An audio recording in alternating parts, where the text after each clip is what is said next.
awesome. It's coming in fast though.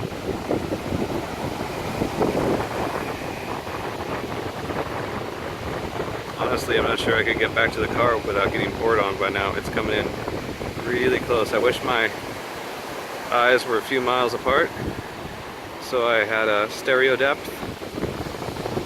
so I could actually see where it is and how fast it's coming in. But it looks like it's coming in really, really, really fast.